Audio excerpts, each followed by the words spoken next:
Greetings, Earthlings. I'm your host, Zenni Starman.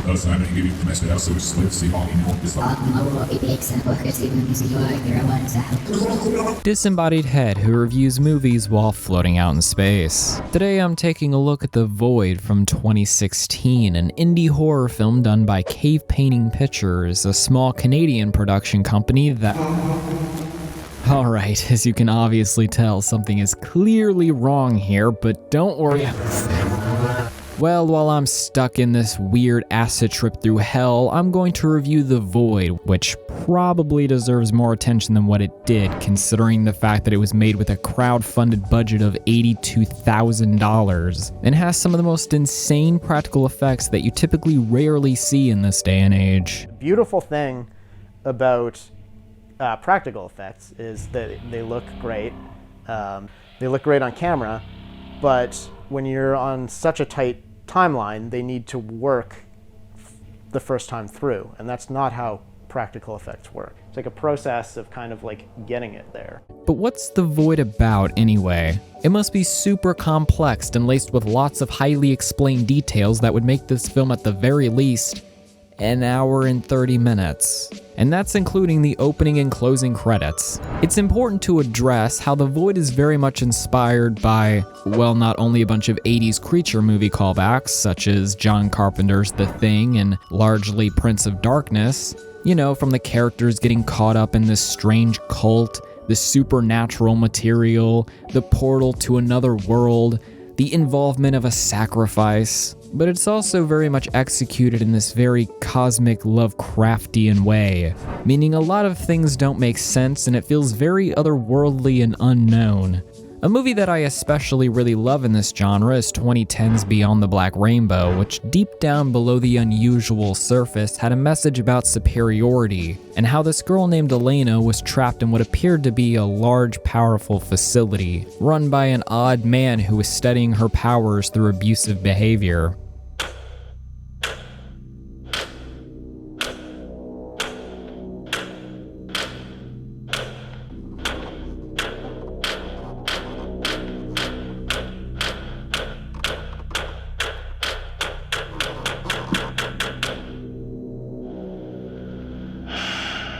But by the end, she realizes that what felt so overwhelming and inescapable was never really as strong as it appeared. It's wonderfully made and I highly recommend it. But here the story is about these people being trapped in this hospital under renovations. They can't leave because there's this big mysterious group of cult members who will definitely murder them. Then we also have some horrific creatures created by this mad scientist who hasn't let go after his daughter's death. So he's using this young girl who is set up to be just a normal, innocent person, but that all turns out to be complete bullshit, and she's giving birth to this demon child baby thing. But before that, he opens this Illuminati-looking portal into the other dimension, also referred to as The Void.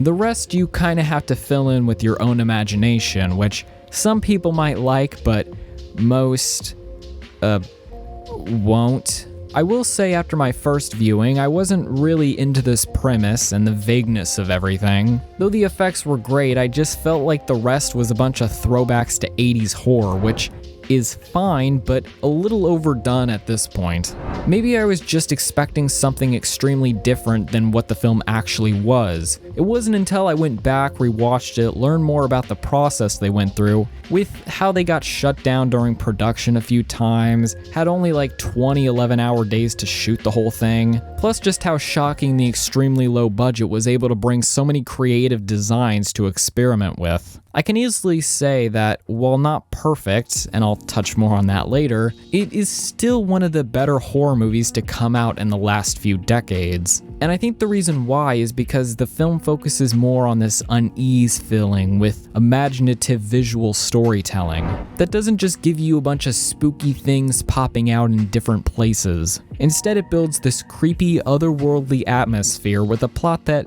might get a little confusing and hard to follow, though at least it doesn't get as convoluted and over-explaining things that make no sense like in the Saw movies or something. It knows how to keep you guessing, and things do progressively get more and more bizarre and twisted as the film goes on, as we get the inclusion of some amazingly well-lit, eerie sets with different textures that each have different shifts in warmer and cooler colors. And while yes, they do keep a lot of things low lit most of the time, which might have something to do with the budget or other restriction reasons, but the film already keeps a lot of things already a mystery, so I didn't really mind it. You can tell, especially from watching behind the scenes clips, that they put in as much as they could to get things moving and looking a certain way. And I think it just makes the film much better seeing how much effort everyone involved put into the project. Though it is unfortunate that they had to cut many things due to the budget reasons or because they just didn't have enough days to shoot it all.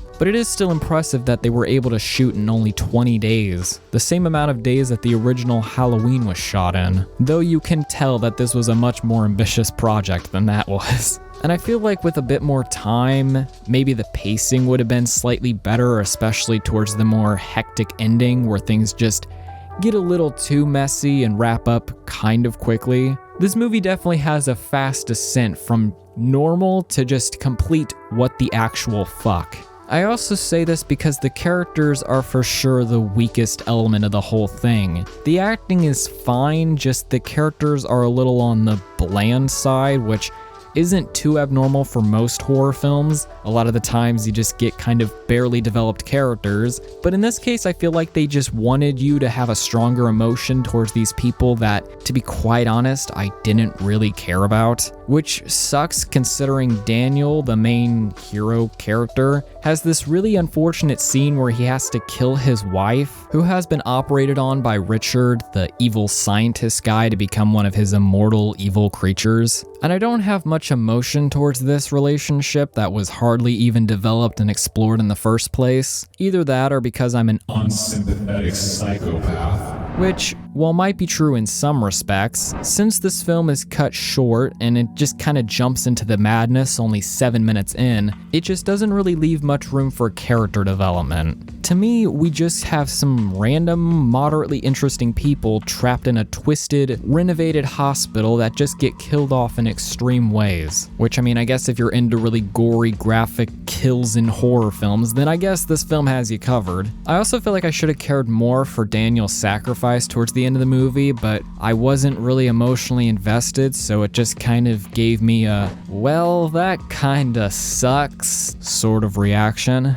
But hey, at least it looked pretty cool. Overall, The Void is a great visual experience with amazing effects, nicely dressed sets that helped keep the film looking unique, with a strong atmosphere and enough of a mystery to keep you entertained and wondering what crazy shit they were gonna throw at you next. The only main issue I have is with the characters and how it's kind of hard to root for them considering how little time we spent getting to know them. Maybe if they had more shooting time and were able to include more of the scenes that had to be cut completely or trimmed down, this would have been focused on in greater detail, showing more sides to their personalities or something to make them feel, I don't know, a little less generic. So with that said, if you prefer films that have a strong focus on characters and developed plots that come together to answer all of your unknown questions, then you most likely will come out of this film pretty disappointed. But if you like weird 80s creature movies and want to see something in the vein of Lovecraftian horror, then this definitely has the right amount of atmosphere and fascinating visuals that make it worth the watch alone.